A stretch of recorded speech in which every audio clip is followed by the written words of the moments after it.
West Africa. Beautiful and harsh, an environmental enigma. Visit its Atlantic coast.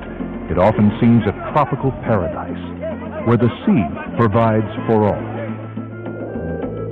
But a sea of sand encroaches over much of West Africa. Where giant trees and jungle once grew, desertification drowns all but a scant few weeds. Goats scrounge for what is left, and shepherds struggle for survival. This is West Africa, home to some 240 million people, one of every 3 persons on the continent. One of the poorest regions on Earth, a place where hand-to-mouth agriculture is more than a way of life. It's a matter of survival. Almost half the people in West Africa survive somehow on less than $1 a day. With poverty comes hunger. For many, the daily struggle for enough food is desperate. And today, food in West Africa means rice. This is Bintu. She is typical of an estimated 20 million rice farmers in West Africa. By far, most are women. This is WARDA, the West Africa Rice Development Association, based in Côte d'Ivoire, the Ivory Coast. In this francophone country, WARDA is known as ADRAO, its French acronym. WARDA scientists work in the lab, in experimental plots, and directly with farmers like Bintu in the desperate race to keep rice production ahead of population growth. It's an international research center, one of the 16 international centers funded by the Consultative Group for International Agricultural Research. But essentially, WARDA is also an association of 17 West African member states. Actually, the most part of our work is conducted in collaboration with the national programs of West and Central Africa. This is the story of a breakthrough at WARDA that will change Bintu's life forever. A bridge of the genetic gap between 2 distinct species of the world's most important crop, combining the productivity of the rice species of Asia with the hardiness of the African rice. This is the story of what that means for Bintu and millions of poor farmers like her, and for millions more who struggle in urban poverty and squalor throughout the developing world. This is the story of Bintu and her new African rice.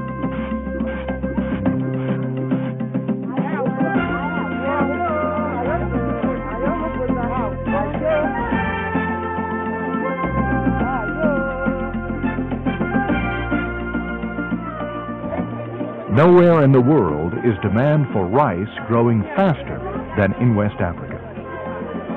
Ironically, rice was a luxury food in the region only 2 decades ago. Today, it is the staple. As rural people flock to the sprawling cities to find work, they take more meals in the market, mostly rice. And the entry of more women into the workforce creates still more demand for a food they can prepare quickly and easily, rice. In less than 3 decades, rice imports by West African countries have increased by 8-fold, from less than 500,000 tons to almost 4 million tons, creating a $1 billion yearly drain on scarce foreign exchange. And demand for rice now grows 8% per year. Meeting that demand puts increased and dangerous pressure on a fragile environment. Farmers like Bintu clear thousands of hectares of new land every year. Like her ancestors, Bintu clears new land of vines, brush, and sometimes trees by machete to plant upland or dryland rice. She burns the brush, temporarily releasing nutrients into the fragile soil. Bintu plants rice seeds by hand in the ashes.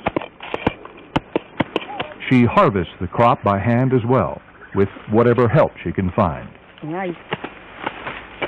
Nutrient-robbing weeds grow more aggressively after each harvest. After 2 or 3 crops, Bintu must move on to clear new fields from the forest. But she must return to burn and plant the same land again after only 3 or 4 years. Not enough time for the soil to recover its fertility. Bintu's mother remembers a time of less intense pressure on the land.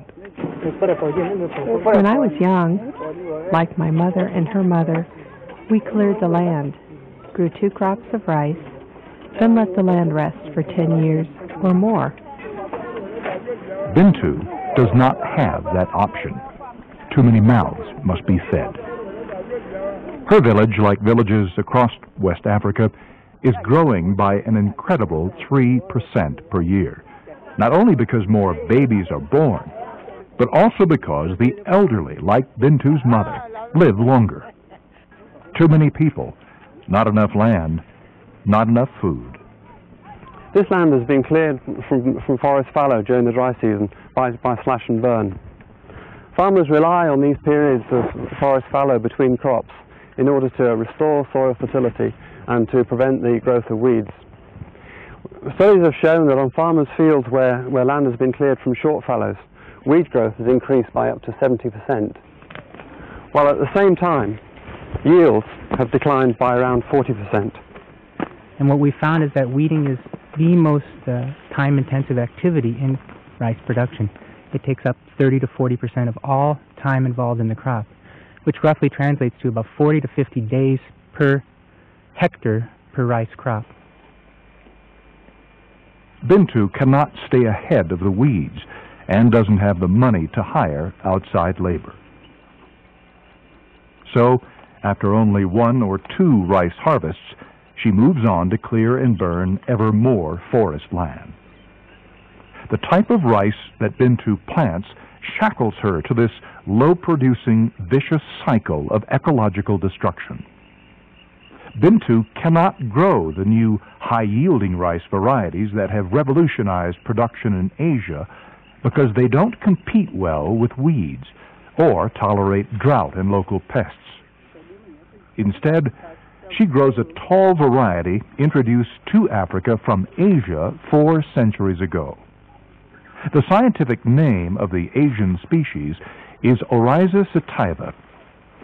It produces a fair amount of grain, but weeds are its #1 enemy. Bintu also grows a small plot of a special rice that her mother and her mother grew. She calls it Malbi. We call the strange-looking rice Oryza glaberrima, its scientific name. Oryza glaberrima evolved in Africa as a distinct rice species. African farmers have grown it for more than 3,500 years. Weeds aren't much of a problem in Bintu's African rice. Oryza glaberrima grows fast, covering the ground quickly, and its wide, droopy leaves shade out or smother weeds. It needs little care and resists the drought and pests that make Asian rices hard to grow. Most of all, Bintu likes the way the African rice tastes. It's a delicacy served at village festivals, weddings. But Bintu could never feed her family by growing glaberrima, much less sell surplus rice for a profit. It lodges or falls over, and its yield is abysmally low. For years, scientists have dreamed of combining the best traits of the African and Asian species to genetically tailor new rices for Africa. But because the 2 types are so different, efforts to cross them have failed. The offspring have been sterile. skeptics said it couldn't be done. But in the early 1990s, Warda's scientists launched a new breeding effort to unlock and combine the genetic potential of the Asian and African rices. The Warda Gene Bank, the only rice gene bank in West Africa, made it all possible. Seeds of 16,000 rice varieties are preserved in cold storage in the gene bank, including 364 varieties of Oryza glaberrima that faced extinction as farmers abandoned them for higher-yielding Asian rices. Dr. Monty Jones, who led the breeding effort, considers every seed precious. There are genetic treasures hidden in these seeds that you see here. They have valuable genes, wealth of genes within the Oryza glaberima. And now we have started unlocking these genes. The Warda team would unlock those genetic treasures, but first they had to overcome the sterility problem. They gave every fertile seed special care. Even if we have 4 or 5 grains, we are able to retain those 5 grains into the next generation by backcrossing materials from those grains or plants from those grains into the sativa. Embryo rescue was later used to produce healthy plants in the laboratory, and these healthy plants were later transferred to the fields. The hard work paid off. By the mid-1990s, Warda scientists were testing a radically new type of rice plant. The new African rice thrives with little care and has some of the best traits of each of its parents. We've obtained plants that are, again, very, very dynamic, resembling Oryza glaberima with droopy lower leaves during the vegetative phase, and transforming, to Oryza sativa type with erect leaves, erect plant type during the reproductive phase. Now, the major advantage of this dynamism within the new plant type is the fact that during the vegetative phase, they can effectively suppress weeds because they tend to smother the weeds like the African rice Oryza glaberima does.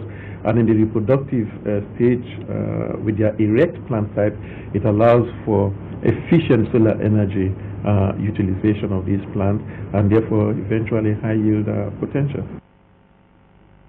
The new African rice may do well in test plots, but what about on typical West African fields? So Warda scientists and national counterparts ask farmers to join in participatory research to select rice varieties to grow and compare in their own fields, then decide which are best for them and why. Bintu is among the farmers that Warda and local extension agents have invited to attend this selection display, a smorgasbord of 60 rice varieties near her village. So through this new approach, which is now being widely used in the system, we put farmers in the driving seat, and they tell us about the varieties. They tell us about what they like about them. They tell us about what they do not like about them, and we go back into our labs and into our fields.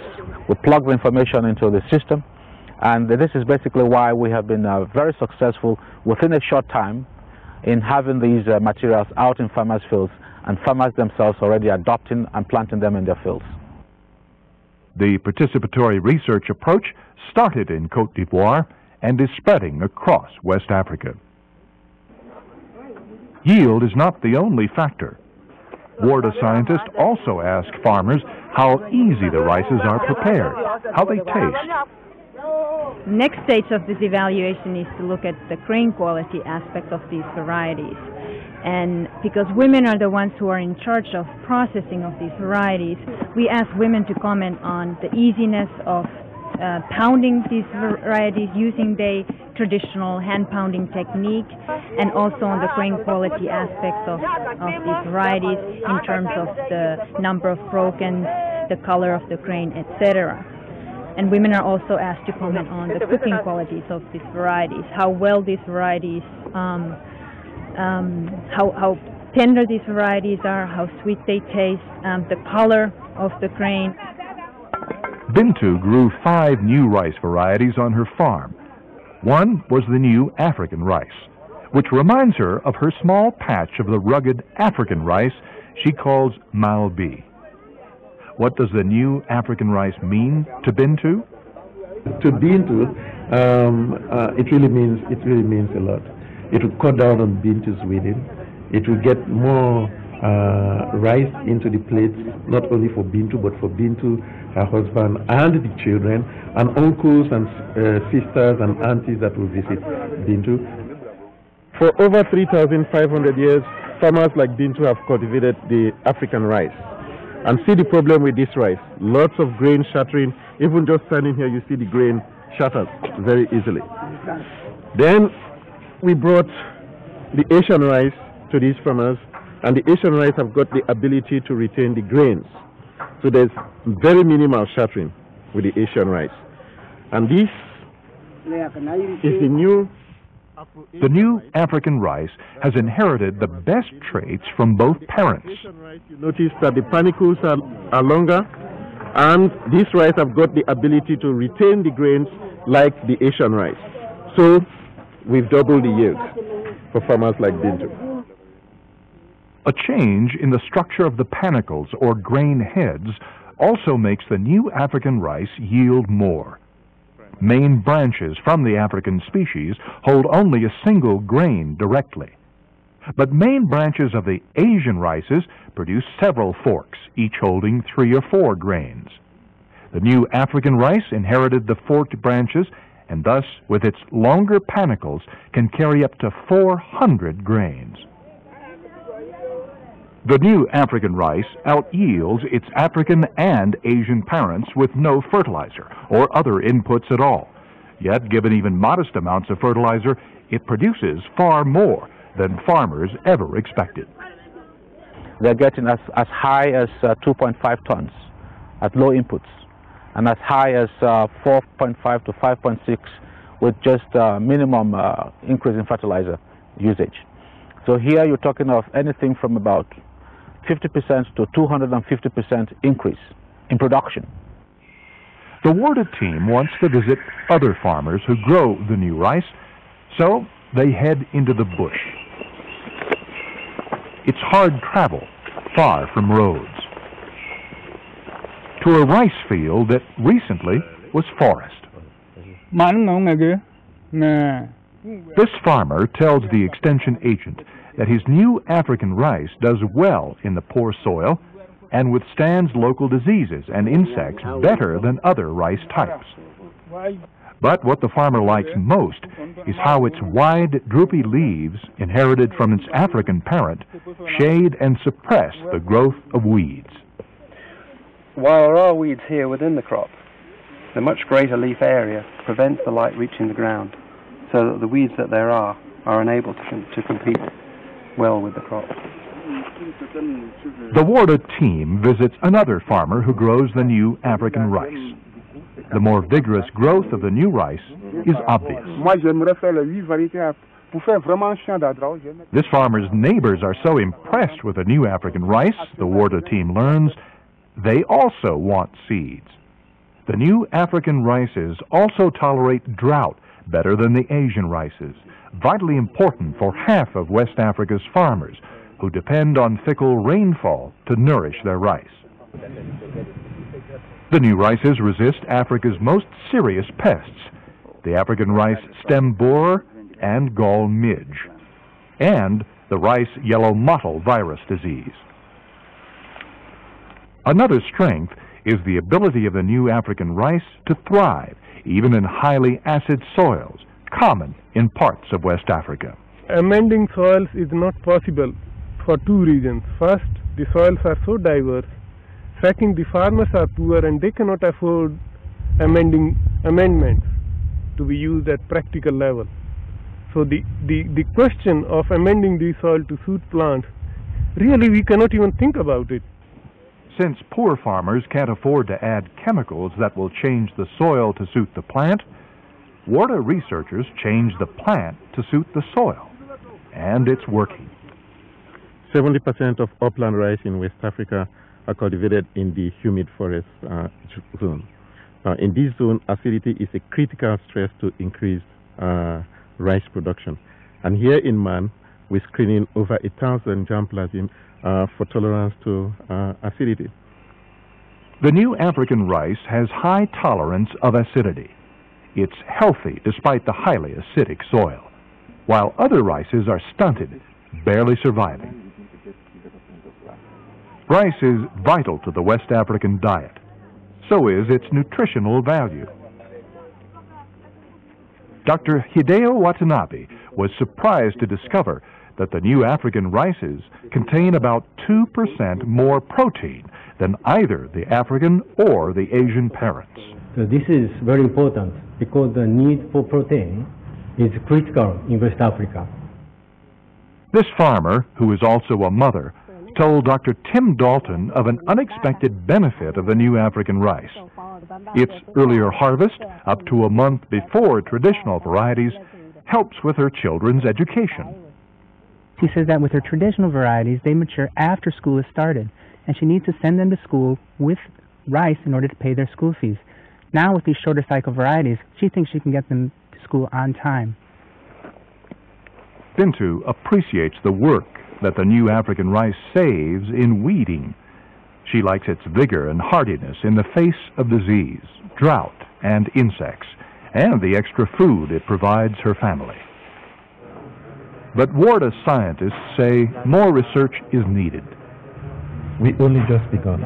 We actually have just scratched the surface to explore the potential of the African rice, Oryza glaberrima.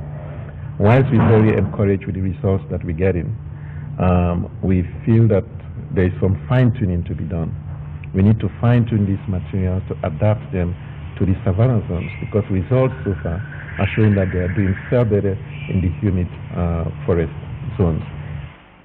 Warda scientist Dr. Koichi Futakuchi has already begun fine-tuning the new African rice for farmers who grow irrigated rice.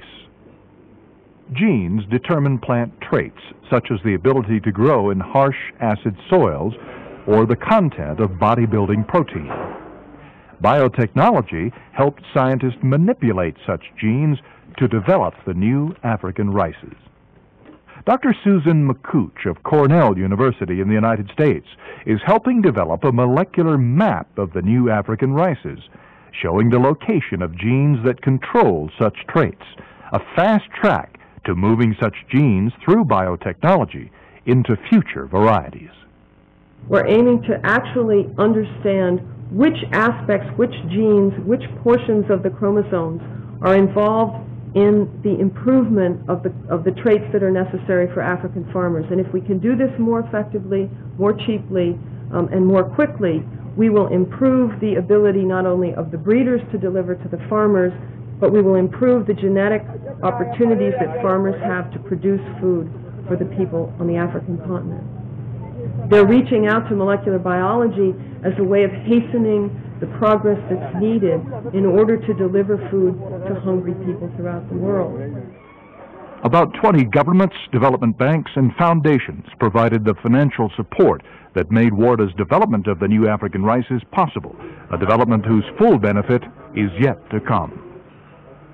Here is an investment which has really yielded interest. I mean, it's like putting money in the bank and going back after 5 years and getting tremendous returns. If currently, as we projected, that the sub-region will be spending $1 billion in rice imports.